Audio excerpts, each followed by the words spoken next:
नमस्कार दोस्तों, मैं सुप्रिया स्वागत करती हूँ आपका डिकोड एग्जाम के डेली करंट अफेयर की क्लास में। दोस्तों, आज करंट अफेयर की क्लास में हम 2 दिनों के करंट अफेयर को 26 और 27 फरवरी के करंट अफेयर को एक साथ डिस्कस करेंगे।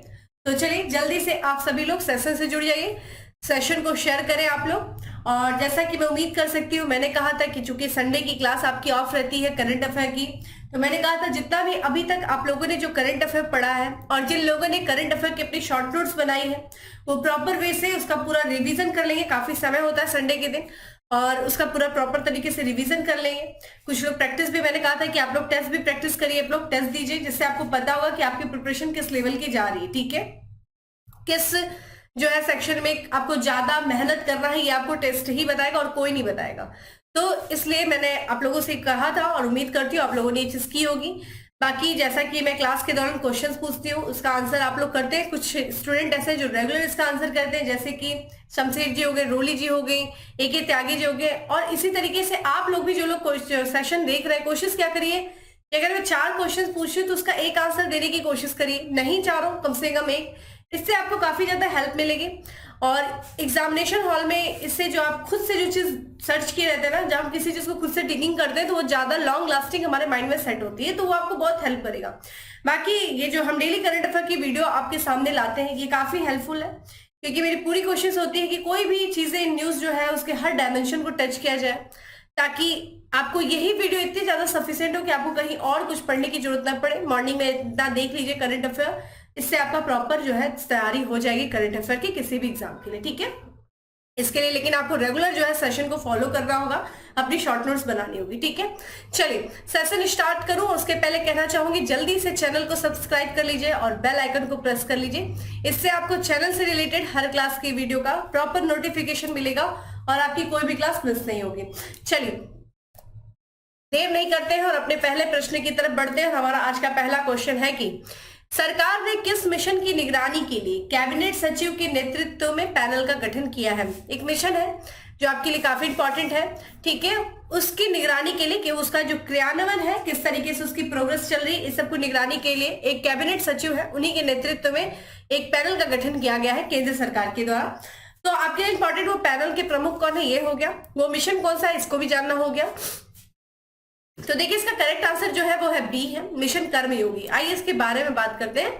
तो ध्यान रखिएगा जो सरकारी कर्मचारी, ध्यान रखिए जितने भी गवर्नमेंट एम्प्लॉइज हैं, जो सिविल सर्वेंट है, उनको क्या करना, उन्हीं के जो प्रशिक्षण, जो उनको ट्रेनिंग दी जाती है, उस ट्रेनिंग के लिए सरकार ने एक योजना चलाई है, एक कार्यक्रम चला है जिसका नाम क्या है, मिशन कर्मयोगी कार्यक्रम। ठीक है, और ये जो मिशन है इसके कार्यान्वयन की जो निगरानी के लिए कि किस तरीके से इसका चल रहा है, जो ये जिस उद्देश्य के लिए ये मिशन बनाया गया था उसका क्रियान्वयन किस तरीके से चल रहा है, उसकी निगरानी के लिए एक पैनल गठित किया गया है, सिर्फ पैनल।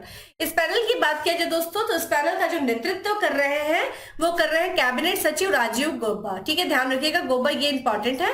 और साथ ही साथ यहाँ पे जो प्रधानमंत्री कार्यालय के एक वरिष्ठ अधिकारी और साथ ही साथ 7 सचिव जो है 7 सचिव सहित ये जो है पैनल का नेतृत्व करेंगे। ठीक है, तो ध्यान रखिएगा इस पैनल का नेतृत्व कौन कर रहा है, राजीव गौबा। ठीक है, यहाँ पे हम बात करें इस कार्यक्रम के बारे में तो ध्यान रखिएगा ये जो मिशन कर्मयोगी कार्यक्रम है, तो यह जो पैनल है उस कार्यक्रम की क्या करेगा, प्रगति की समीक्षा करेगा कि भाई जिस उद्देश्य के लिए इसको बनाया गया। जैसा कि आपको पता है कि जितने भी आजकल जो गवर्नमेंट एम्प्लॉयज होते हैं, जो सरकारी कर्मचारी होते हैं, वो क्या है कि वो जितना भी जो रिक्वायरमेंट होती है एक सर्विस के लिए या फिर जितना भी हम आम जनता की जो रिक्वायरमेंट होती है उसको फुलफिल करने में कहीं ना कहीं वो असफल हुए हैं।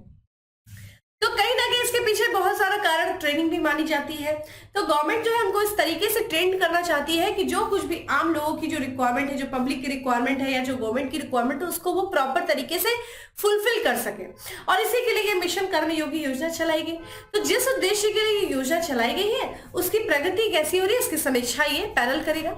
इसमें ध्यान रखिएगा और सभी लोक सेवकों की भूमिका से मेल खाने के लिए दक्षता को प्रशिक्षित करने और उन्नत करने के लिए सरकार का मार्गदर्शन भी करेगा। करेगा, बताएगा कि भाई क्या क्या रिक्वायरमेंट है, इनको ट्रेंड किस तरीके से किया जाए ताकि ये जो कुछ भी है रिक्वायरमेंट उसको फुलफिल कर सके गवर्नमेंट की, जो पब्लिक की। तो उसके लिए गवर्नमेंट को क्या करेगा, वो ये पैनल मार्गदर्शन देगा और फिर गवर्नमेंट उसके अकॉर्डिंगली ये सारा कार्य करेगी। ठीक है, बात करें मिशन कर्मयोगी की, तो ध्यान रखिएगा जो भी सिविल सेवा जो है क्षमता निर्माण, सिविल सेवा से तात्पर्य ये नहीं कि जो बच्चे यूपीएससी के थ्रू कोई आईएएस आईपीएस आईआरएस नहीं, जो कुछ भी जो सिविल सर्वेंट होंगे, जो गवर्नमेंट के एम्प्लॉय होंगे, ठीक है, उनकी जो है क्षमता निर्माण के लिए इस कार्यक्रम को शुरू किया गया था। ठीक है, क्या नाम, ये एक राष्ट्रीय कार्यक्रम है जिसका नाम मिशन कर्मयोगी 2 सितंबर 2020 को शुरू किया गया था। डेट इंपॉर्टेंट है, ठीक है, ध्यान रखिएगा ये एक राष्ट्रीय योजना है। ठीक है, और ये योजना जो है ये केंद्र सरकार के द्वारा सिविल सेवकों की क्षमता निर्माण पर ध्यान देने के लिए शुरू किया गया था। तो सिविल जो सर्वेंट है उनको ट्रेंड करने के लिए ये सरकार के द्वारा जो है ये सेवा शुरू की गई थी, ये मिशन शुरू किया गया था केंद्र सरकार के द्वारा 2 सितंबर 2020 को। ठीक है, तो ये आपके लिए मिशन बहुत इंपॉर्टेंट है। वही बात करें इस मिशन के उद्देश्य की, जैसा कि अभी तक मैंने बताया कि जो कुछ भी सरकारी कार्यालय में जो कर्मचारी जो कार्यरत है उनकी जो योग्यता है, उनकी जो एबिलिटी, उसको और बढ़ाना।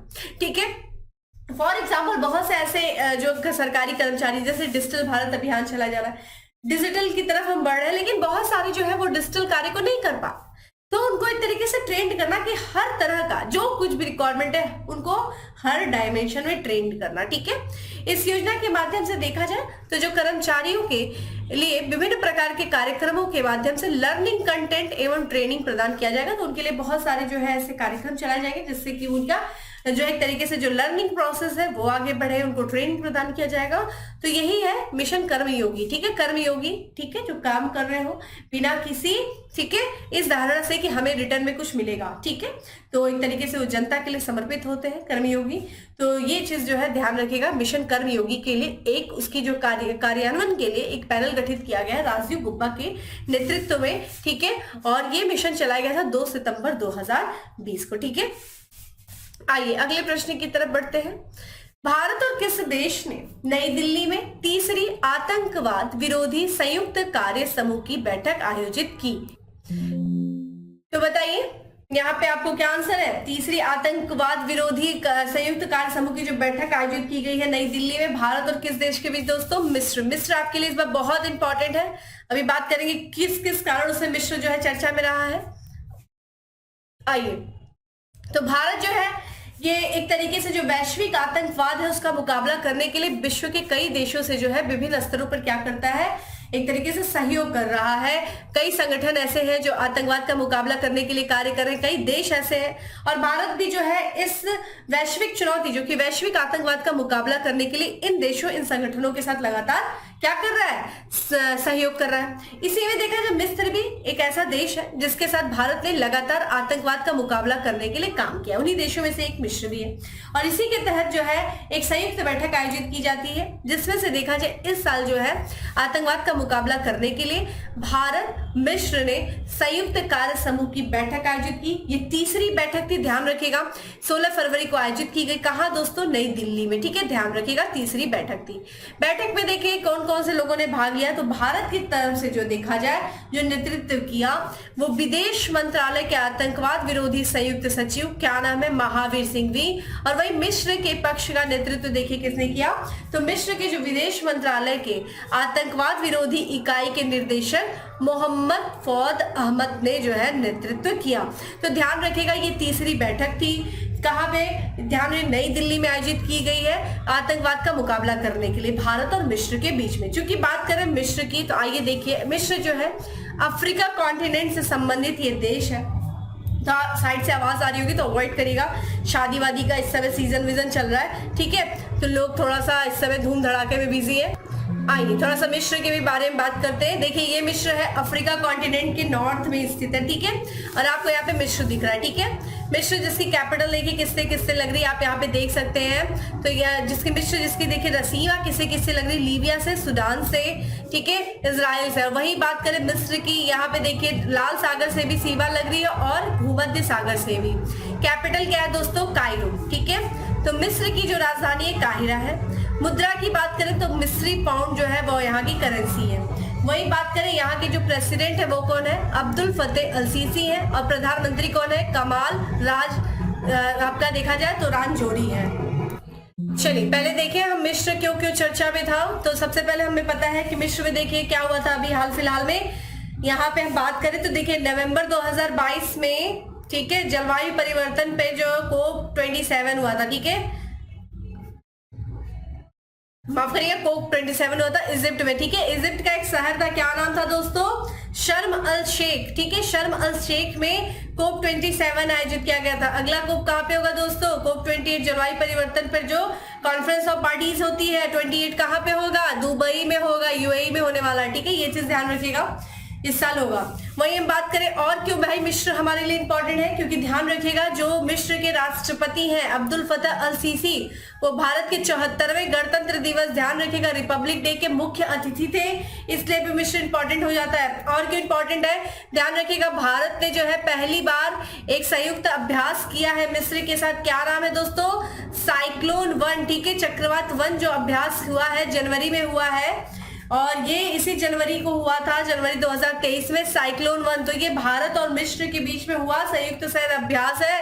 तो ये देखिए मिस्र किन किन कारणों से चर्चा में है, ये आपके लिए ध्यान रखिएगा। 2-3 चीजें हमें मिस्र से जुड़ी हुई दिख गई, ठीक है। चलिए अब बात करते हैं अगले प्रश्न की, और हमारा अगला प्रश्न है कि हाल ही में पश्चिम और मध्य क्षेत्र के लिए प्रधानमंत्री गति शक्ति कार्यशाला किस प्रदेश में आयोजित हुई है। तो ऑप्शंस आप देख रहे हैं, और इसका करेक्ट आंसर की बात किया जाए तो गोवा, ठीक है, गोवा में हुई है। आइए इसके बारे में बात करते हैं। तो ये देखिए जो पश्चिमी और मध्य क्षेत्र के लिए जो प्रधानमंत्री गति शक्ति क्षेत्रीय कार्यशाला जो हुआ है, वर्कशॉप हुआ है, वो गोवा में आयोजित किया गया है, ठीक है, गोवा में। अगर बात करें इस कार्यशाला में सबसे इंपॉर्टेंट चीजें क्या की गई हैं, तो ध्यान रखिएगा योजना के लिए, यानी कि कार्यशाला में योजना के लिए केंद्रीय मंत्रालय और राज्य विभागों द्वारा नेशनल मास्टर प्लान अपनाने के मामलों के उपयोग पर चर्चा की गई है। तो जो कुछ भी ये जो प्रधानमंत्री गति शक्ति जो है योजना है, इसको अपनाने के लिए जितने भी जो राज्य है, ठीक है, जो केंद्रीय मंत्रालय राज्य विभाग है, उन्होंने क्या किया है, जितने भी किस तरीके से अपनाया जाए इसके उपाय पर जो है इस चीज को लेकर के लोगों ने चर्चा किया है। वही बात करें राज्य और केंद्रीय मंत्रालय और विभागों के बीच आपसी सीखने के लिए एक मंच के रूप में कार्य किया गया, ठीक है। प्रधानमंत्री गति शक्ति योजना की दोस्तों बात किया जाए तो प्रधानमंत्री गति शक्ति नेशनल मास्टर प्लान को आत्मनिर्भर भारत के लक्ष्य को प्राप्त करने की दिशा में 13 अक्टूबर 2021 को प्रधानमंत्री द्वारा जो है, प्रधानमंत्री नरेंद्र मोदी जी के द्वारा क्या किया गया था, लॉन्च किया गया था, ठीक है। तो आत्मनिर्भर बनाने के लिए, ठीक है, और जितने भी बहुत सारे ऐसे जो मंत्रालय हैं उनको एक तरीके से क्या करना, एक साथ एक मंच पे लेकर के आना, जिससे कि किसी भी कार्य को करने में एक तरीके से उनके क्रियान्वयन में किसी भी तरह की कोई समस्या बाधा ना आए। इस चीज के लिए प्रधानमंत्री गति शक्ति योजना की शुरुआत की गई थी, ठीक है। कब की गई थी, 13 अक्टूबर 2021 को किया गया था। तो ये चीज ध्यान रखिएगा, जो ये पश्चिमी और मध्य क्षेत्र के लिए पहली प्रधानमंत्री गति शक्ति क्षेत्रीय कार्यशाला हुई, गोवा में आयोजित की गई, ठीक है। अगला है कि लिकोरीस, जैसे मुलेठी कहते हैं, मुलेठी आप लोगों ने देखा होगा, तो उसको क्या कहा जाता है, लिकोरीस कहा जाता है। और इसकी खेती का आयोजन करने वाला पहला राज्य कौन सा है, उत्तर प्रदेश है, राजस्थान है, उत्तराखंड है, या फिर हिमाचल प्रदेश है। दोस्तों करेक्ट आंसर है डी है, हिमाचल प्रदेश है, ठीक है। और हिमाचल प्रदेश जो है उससे क्या किया है, लिकोरीस यानी कि मुलेठी की खेती का आयोजन करने वाला ये भारत का पहला राज्य बन जाएगा, ठीक है। इसके लिए ध्यान रखिएगा, ये जो पहली बार ऐसा हुआ है कि जो मुलेठी है उसकी रोपड़ के लिए, ठीक है, यहाँ पे मुलेठी के रोपड़ सामग्री किसानों को व्यवसायिक रूप से खेती करने के लिए वितरित किया गया है, ठीक है। तो ये जो मुलेठी इसकी खेती करने के लिए जो कुछ भी इसकी रोपड़ सामग्री है, ये किसानों को सरकार के द्वारा क्या कर दिया गया, वितरित कर दिया गया है। और आगे चल करके जो भारत का पहला जो खेती का आयोजन करने वाला, किसकी, मुलेठी की खेती का आयोजन करने वाला पहला राज्य हिमाचल प्रदेश बन जाएगा। मुलेठी की दोस्तों बात किया जाए, इसको कई तरीके से इस्तेमाल किया जाता है। इसको हम देखें मेडिसिन के भी रूप में इस्तेमाल करते हैं, आयुर्वेद में इसका बहुत ज्यादा इस्तेमाल होता है, इसको एज अ मसाले की तरह भी इस्तेमाल किया जाता है। तो इसके कई क्षेत्रों में हम इसका इस्तेमाल देखते हैं, ठीक है। देखिए ये मसाले के रूप में है, आयुर्वेदिक जो दवाएं होती है उनमें भी इसका बहुत ज्यादा जो है इस्तेमाल किया जाता है, ठीक है, जिस कारण से इसकी काफी ज्यादा मांग रहती है। लेकिन बात करें अगर वर्तमान में भारत जो है अपने देश के लोगों की मांग को पूरा करने के लिए मुलेठी का आयात करता है, तो जो है बड़े पैमाने पर कहां से आयात करता है, अफगानिस्तान से, नेपाल से, चीन जैसे देशों से आयात करता है। सबसे ज्यादा जो उत्पादन मुलेठी का होता है दोस्तों वो अफगानिस्तान में बहुत ज्यादा होता है, ठीक है। अब इसकी खेती करने से क्या होगा, भारत जो है दूसरे देशों पे इस चीज के लिए उसकी निर्भरता कम होगी, स्वयं उत्पादन कर सकेगा, निर्यात भी इसको बढ़ाया जा सकता है। ठीक है, तो ध्यान रखिएगा कि हिमाचल प्रदेश जो है वो मुलेठी की संगठित खेती करने वाला भारत का पहला राज्य बन जाएगा। ठीक है, ये चीज ध्यान रखिएगा। चलिए अगले प्रश्न की तरफ बढ़ते हैं। हमारा अगला प्रश्न है कि भारतीय रेल ने किस राज्य में संपूर्ण ब्रॉड गेज नेटवर्क के विद्युतीकरण के लिए विद्युतीकरण के साथ एक महत्वपूर्ण उपलब्धि हासिल की है। माफ करिएगा यहाँ पे ठीक है, तो इसका देखिए, तो ये भारतीय रेलवे ने बताइए किस राज्य में जो संपूर्ण ब्रॉड गेज है उसके नेटवर्क में पूरी तरीके से उसको क्या करना, विद्युतीकरण करना, ये उपलब्धि हासिल की है किस राज्य में, तो ध्यान रखिएगा उत्तर प्रदेश में। ठीक है, उत्तर प्रदेश में। आइए इसके बारे में बात करते हैं। तो जो ये भारतीय रेलवे ने रेलवे विद्युतीकरण के मामले में एक महत्वपूर्ण उपलब्धि हासिल की है, कैसे, तो ध्यान रखिएगा ये जो उत्तर पूर्व, ध्यान रखिएगा उत्तर पूर्व नहीं है, ये उत्तर पूर्व रेलवे के तहत जो एक मार्ग है, यहाँ पे ध्यान रखिएगा सुभागपुर और पचपेरवा ब्रॉडगेज है, उस मार्ग का विद्युतीकरण कार्य पूरा कर लिया। ठीक है, और इसी के साथ जो है भारतीय रेलवे ने उत्तर प्रदेश के सभी ब्रॉडगेज मार्गों के विद्युतीकरण का कार्य पूरा कर लिया है। तो जितने भी जो ब्रॉडगेज है उत्तर प्रदेश के, उस सभी क्या हो गए हैं, विद्युतीकृत हो चुके हैं, इलेक्ट्रिक हो चुके हैं, पूरी तरीके से उनका इलेक्ट्रिफिकेशन किया जा चुका है भारतीय रेलवे के साथ। ठीक है, इससे क्या होगा, इसके विद्युतीकरण से, तो इससे इस क्षेत्र में रेलवे संपर्क क्या होगा, बेहतर हो जाएगा, और जो रेलगाड़ियों की गति है वो भी क्या होगी, उसमें भी बढ़ोतरी होगी। ठीक है, तो टाइम से पहुंचा जा सकेगा।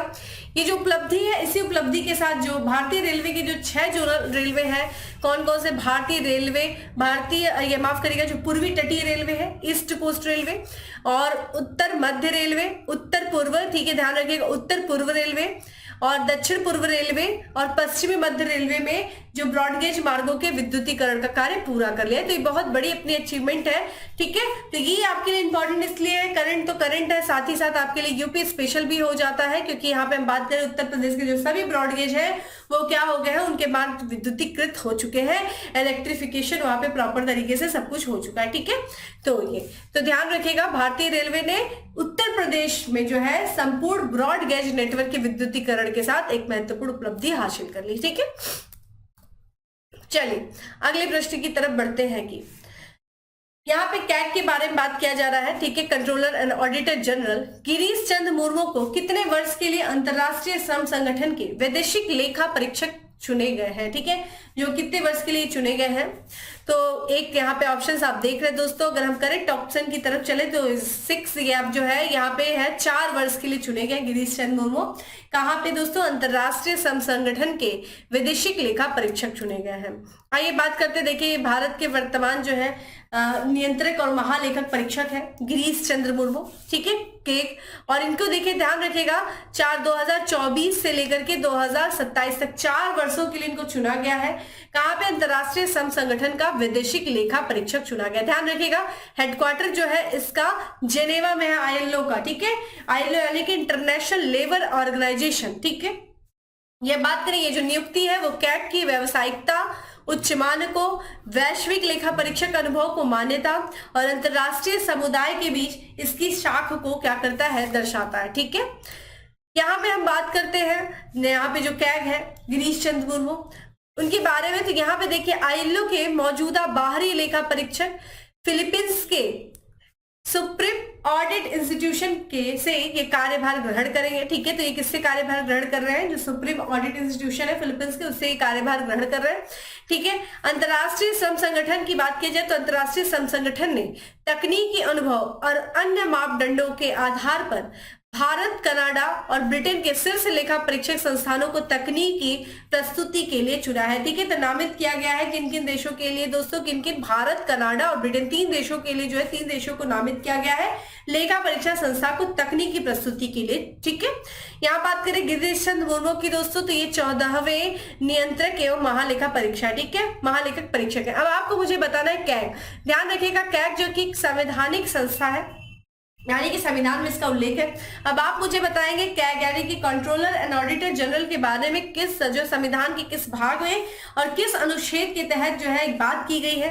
भारत के पहले कैग कौन थे, वर्तमान में जो देखा जाए तो गिरीश चंद्र मुर्मू है, जो कि क्रम से 14वें नंबर के। ठीक है, आप मुझे कैग के बारे में बताइए। चूंकि हम बात कर ले रहे हैं आईएलओ के बारे में, इंटरनेशनल लेबर ऑर्गेनाइजेशन के बारे में दोस्तों, तो अंतरराष्ट्रीय श्रम संगठन की बात किया जाए दोस्तों, तो इसकी जो स्थापना की गई थी वो की गई थी 1919 में की गई थी, वर्साय संधि के तहत। ठीक है, वर्साय संधि के तहत किया गया था। ठीक है, और आगे चल करके ये ध्यान रखिएगा, जब यूनाइटेड नेशन का फॉर्मेशन हुआ, ठीक है, यूनाइटेड नेशन बना, तो 1946 में ये क्या कर लिया, ये जो आईएलओ है, ये जो संगठन है, ये संबद्ध हो गया, जुड़ गया, किससे, ये जुड़ गया यूएन से। तो यूएन से शब्द जो है जुड़ने वाली पहली विशिष्ट एजेंसी कौन है दोस्तों, वो है आईएलओ।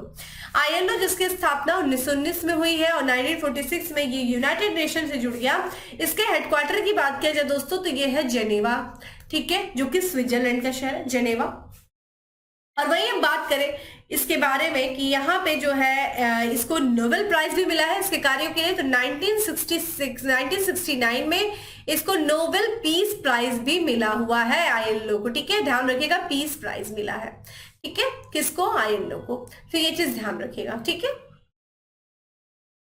तो ये आईएलओ से रिलेटेड कुछ इंफॉर्मेशन थी, बाकी कैग के बारे में आप मुझे बताएंगे। ठीक है, चलिए अगले प्रश्न की तरफ बढ़ते हैं। और हमारा अगला प्रश्न है कि दिल्ली नगर निगम की नई महिला मेयर कौन चुनी गई है।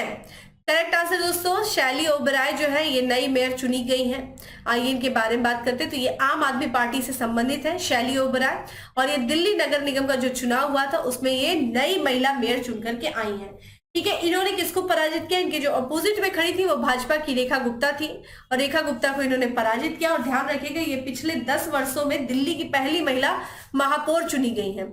ठीक है, इसके पहले जो था 2011 में थी, चुनी गई थी, भाजपा की थी रजनी अब्बी। ठीक है, वो आखिरी महिला मेयर थी। उसके बाद 10 साल के बाद फिर से कोई महिला जो है इस पद पर आई है, कौन है, शैली ओबराय। वही बात की जाए आम आदमी पार्टी के जो उम्मीदवार है आले मोहम्मद इकबाल, जिनकी तस्वीर आप स्क्रीन पे देख रहे हैं, ये उप महापौर चुने गए हैं दिल्ली म्युनिसिपल पार्टी। ठीक है, यहाँ ध्यान रखिएगा। ठीक है, म्युनिसिपल कॉर्पोरेशन ऑफ दिल्ली की। ठीक है, तो शैली ओबराय जो है ये आम आदमी पार्टी से है और ये दिल्ली की नई महिला मेयर चुनी गई है। आइए अगले प्रश्न की तरफ बढ़ते हैं। और हमारा अगला प्रश्न है कि केंद्र सरकार ने स्कूल की पहली कक्षा में एडमिशन के लिए न्यूनतम उम्र कितनी तय करने का निर्देश राज्यों को दिया है। जितने भी राज्य, जितने भी केंद्र शासित प्रदेश हैं, केंद्र सरकार ने बोला है कि जो क्लास फर्स्ट में जो बच्चे एडमिशन लेंगे उनकी न्यूनतम यानी कि मिनिमम एज क्या होनी चाहिए, इसके लिए जो है केंद्र सरकार ने दिशा निर्देश जारी किए हैं। क्या होनी चाहिए, ऑप्शंस आप देख रहे हैं, जिन्हें आंसर पता है वो कमेंट बॉक्स में आंसर करें दोस्तों। तो इसका करेक्ट आंसर सी 6 वर्ष होनी चाहिए। ठीक है, आइए इसके बारे में बात करते हैं। तो जो शिक्षा मंत्रालय का जो विभाग है, कौन सा विभाग, स्कूल शिक्षा और साक्षरता विभाग, इससे जितने भी देश के राज्य हैं, जो सभी केंद्र शासित प्रदेश हैं, उन प्रदेशों के जो प्रशासन है, उन प्रशासनों को जो नई शिक्षा नीति है, जो नई शिक्षा नीति कौन सी, 1920 कस्तूरी रंजन समिति के आधार पे जो नई शिक्षा नीति बनी है, न्यू एजुकेशन पॉलिसी 2020, मैंने 1920 बोला, माफ करिएगा, 2020, उसके तहत अब जो है 6 वर्ष से अधिक आयु के जो बच्चे होंगे ग्रेड 1 में प्रवेश का निर्देश उनको दिया है। ठीक है, क्लास फर्स्ट में। ठीक है, तो ये नई शिक्षा नीति के अनुरूप उन्होंने ये निर्देश जारी किया है। यहाँ पे बात की जाए जो शिक्षा मंत्रालय है, उसने ये कहा कि जो नई शिक्षा नीति यानी कि जो राष्ट्रीय शिक्षा नीति 2020 है, उसका उद्देश्य क्या है, देश में जो राष्ट्रीय स्तर पर बच्चों के भविष्य को मजबूत बनाना, वो इसका जो है उद्देश्य है। यहाँ पे जो फाउंडेशनल स्टेज की बात करें, जब बच्चे का नया फाउंडेशन जब उसका आधार बनता है, तो फाउंडेशनल स्टेज में जो सभी बच्चे हैं, सभी बच्चों के लिए 5 वर्ष लर्निंग का अवसर मिलेगा, यानी कि 3 वर्ष से लेकर के 8 वर्ष तक जो बच्चे होंगे उनको लर्निंग का अवसर मिलेगा, जिसमें 3 साल की जो है प्री स्कूल एजुकेशन होगा। जो ध्यान रखिएगा, जैसे जो आंगनबाड़ी वगैरह में जो बच्चे जाते हैं, जो ठीक है, एक तरीके से वो कह सकते हैं कि प्री स्कूल, मतलब स्कूल जाने से पहले जो बच्चे थोड़े बड़ी चीजें सीखते हैं, वो प्री स्कूल एजुकेशन है। और 2 साल की प्रारंभिक जो है वो ग्रेड 1 और ग्रेड 2 जो है वो शामिल किया गया। ठीक है, 11 नहीं है, ये 1 और 2 है। ठीक है, तो ये चीज शामिल की गई है। इसके तहत क्या होगा, ये जो इस तरह से जो नई नीति है, जो नई शिक्षा नीति है, वो प्री स्कूल से ग्रेड 2 जो है यहाँ पे तक के बच्चों के निर्बाध शिक्षण और विकास को प्रोत्साहित करेगा। ठीक है, तो ये चीज ध्यान रखिएगा। तो आपके लिए इंपॉर्टेंट ये चीजें हैं। बाकी आप थोड़ा सा नई शिक्षा नीति पढ़ लीजिएगा। जो नई शिक्षा नीति है वो जो है किसकी जो है एक तरीके से ठीक है, किसकी समितियों के जो सिफारिशों के आधार पे बनी थी, ये सारी चीजें आप लोग अच्छे से देख लीजिएगा। ये क्वेश्चन थोड़ा सा इंपॉर्टेंट है दोस्तों, इस टाइप के क्वेश्चंस पूछे जाते हैं। ठीक है, चलिए बात करते हैं अपने अगले प्रश्न की। और हमारा अगला प्रश्न है कि विश्व बैंक के अध्यक्ष बनने के लिए अमेरिकी राष्ट्रपति जो बाइडेन द्वारा किसे नामित किया गया है? तो अभी देखिए, वर्ल्ड बैंक के जो है प्रमुख बनने के लिए जो है अमेरिकी राष्ट्रपति ने एक जो है लोगों को नामित किया है। वो कौन है दोस्तों? तो अजय बंगा। डेविस माल्पस तो वर्तमान में विश्व बैंक के अध्यक्ष हैं, और इन्हीं के जो है ये चूंकि अपने पद से त्यागपत्र देने वाले हैं इस वर्ष, तो इनके स्थान पे कौन आएगा? और इसके लिए जो है नाम नामित किया गया है अजय बंगा जी का, राष्ट्रपति जी के द्वारा। अमेरिका के आइए इसके बारे में बात करते हैं। तो देखिए स्क्रीन पे आप इनकी तस्वीर देख सकते हैं, अजय बंगा। और ये मास्टर कार्ड के जो है पूर्व मुख्य, ध्यान रखिएगा, कार्यकारी अधिकारी थे। और ये संयुक्त राज्य अमेरिका के जो राष्ट्रपति हैं जो बाइडेन ने इनको विश्व बैंक के अध्यक्ष के उम्मीदवार के रूप में क्या किया है? घोषित किया है। वर्तमान में बात करें अजय बंगा, तो ये वर्तमान में निजी इक्विटी फर्म जनरल अटलांटिक के उपाध्यक्ष हैं। और इसी के साथ साथ ध्यान रखिएगा, ये विश्व बैंक के अध्यक्ष की भूमिका में जो है भूमिका के लिए भारत विजन में पहले उम्मीदवार होंगे। ठीक है, तो भारत के कोई ऐसे व्यक्ति जो विश्व बैंक है उसके अध्यक्ष की भूमिका के लिए उम्मीदवार के रूप में आए हैं। कौन दोस्तों? अजय बंगा, जिनको नामित किया गया है अमेरिका के राष्ट्रपति जो बाइडेन के द्वारा। ठीक है, यहां बात करें अगर इनकी नियुक्ति हो जाती है विश्व बैंक में अध्यक्ष के रूप में, अभी हुए नहीं है, तो ये किसका स्थान लेंगे दोस्तों? डेविड माल्पस। और ध्यान रखिएगा, डेविड माल्पस है, उन्होंने ये बोला है कि वो इस वर्ष जून 2023 में अपने पद को क्या कर देंगे? छोड़ देंगे। ठीक है, ध्यान रखिएगा। अगर हम बात करें अजय बंगा जी की, तो इनको 2016 में भारत सरकार ने पद्म श्री पुरस्कार से सम्मानित किया था। ठीक है, सदी जो है चौथा सर्वोच्च नागरिक पुरस्कार पद्म श्री, उससे नामित इनको किया गया था, इसलिए पर्सनालिटी में अपने आप में इंपॉर्टेंट है। तो देखिए आगे क्या होता है, वर्ल्ड बैंक के अध्यक्ष कौन बनते हैं? फिलहाल ये चीज न्यूज में है और आपकी जिम्मेदारी है वर्ल्ड बैंक के बारे में अच्छे से पढ़ लेना। कब बना, किस वर्ष बना, हेडक्वार्टर कहाँ है? वर्तमान में डेविड माल्पस इसके जो है प्रमुख है, अध्यक्ष है। आगे चल करके देखिए क्या होता है। फिलहाल जो राष्ट्रपति यानी कि जो कहाँ के राष्ट्रपति, अमेरिका के राष्ट्रपति जी ने उम्मीदवार के लिए इसका नाम नामित किया है अजय बंगा जी का। ठीक है, चलिए आज के लास्ट प्रश्न की तरफ बढ़ते हैं। और निम्न में से किस सांसद को डॉक्टर एपीजे अब्दुल कलाम आजीवन उपलब्धि पुरस्कार से सम्मानित किया गया है?